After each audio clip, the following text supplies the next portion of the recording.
नमस्कार दोस्तों। एक समय की बात है, भगवान शिव और पार्वती जी पृथ्वी पर भ्रमण करने के लिए निकले। तो शिव जी ने पार्वती जी से पूछा कि आप 6 महीने के रास्ते से चलेंगी या 12 महीने के रास्ते से। तो पार्वती जी बोली कि मैं 12 महीने के रास्ते से चलूंगी। तब शिव जी ने पार्वती जी से कहा कि संसार के दुखों को देखकर आप हट नहीं करोगी। पार्वती जी मान गई। अब शिवजी और पार्वती जी दोनों पृथ्वी पर भ्रमण करने के लिए चलते हैं। रास्ते में क्या देखते हैं कि एक घोड़ी, उसको कष्ट हो रहा है।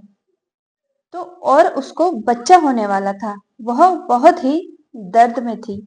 तो उसकी पीड़ा देखकर पार्वती जी ने शिव जी से पूछा कि यह इतने कष्ट में क्यों है।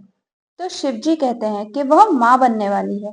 पार्वती जी ने शिव जी से कहा कि अगर माँ बनने में इतना कष्ट होता है तो आप मुझे एक गांठ लगा दीजिए।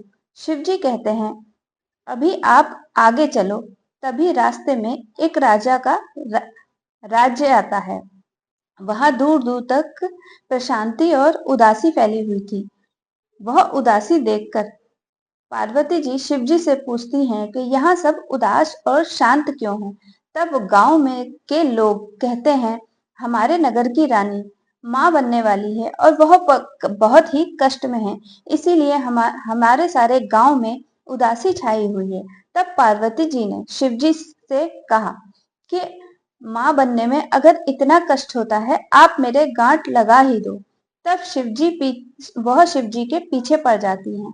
पर शिवजी उन्हें कहते हैं कि यदि एक बार गांठ लग गई तो दोबारा नहीं खुल सकती। आगे चलिए फिर देखते हैं। ऐसी ही स्थिति में एक गाय को कष्ट हो रहा था। उसकी पीड़ा देखकर पार्वती जी बोली, माँ बनने में इतना कष्ट होता है, आप मेरे गांठ लगा ही दीजिए। तो पार्वती जी शिव जी के पीछे पड़ गईं। तो क्या था, उन्होंने पार्वती जी के गांठ लगा दी। इस प्रकार चलते चलते वह दोनों पार्वती जी के पीहर पहुंचते हैं। वह वहां सब उनकी आवभगत करते हैं। खूब पकवान बनाए जाते हैं। पर शिवजी ने जितना भी खाना बना था वह सब खा लिया।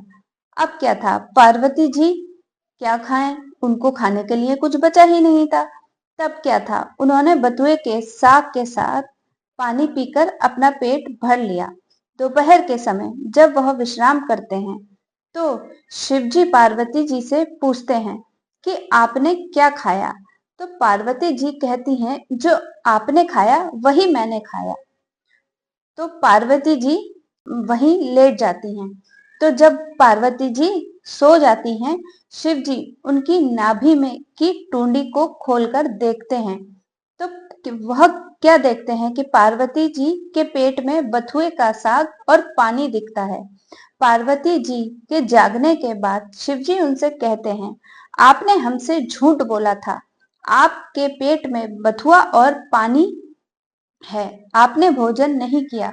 तब पार्वती जी उनसे हट करती हैं कि आज के बाद कोई भी किसी भी महिला की टूंड खोलकर नहीं देखेगा। अर्थात आज के बाद कोई भी किसी महिला के पेट में नहीं देख सकेगा, क्योंकि किसी भी महिला के पेट में उसके ससुराल और पीहर की लाज छुपी होती है। अब आप वचन दें। तब शिवजी को वचन देना ही पड़ा। उसके बाद से अब तक किसी भी महिला की टूंड खोली नहीं जा सकती। अब वह दोनों वापस कैलाश की ओर निकलते हैं और रास्ते में गाय अपने बछड़े को चाटती हुई मिलती है और बहुत खुश दिखाई देती है। यह देखकर पार्वती जी अपनी गांठ खोलने के लिए कहते हैं।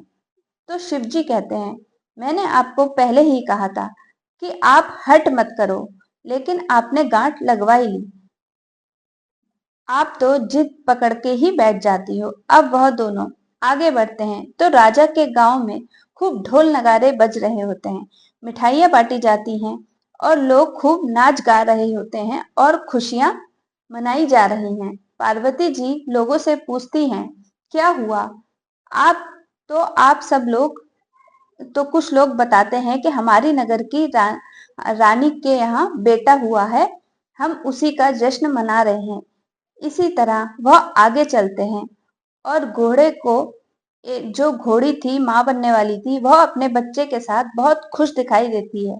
यह देखकर पार्वती जी शिव जी से गांठ खोलने की जिद लगा लगाती हैं। तो शिव जी कहते हैं, मैंने आपसे पहले ही कहा था गांठ मत लगवाओ। यहाँ मृत्यु लोक में हर चीज आपको लुभाएगी, परंतु आप नहीं मानी। वह जिद पकड़कर बैठ गई। तो पार्वती जी ने फिर से हठ किया तो शिव जी ने उनकी गांठ खोल देते हैं। अब वह दोनों कैलाश पर्वत पर पहुंच गए।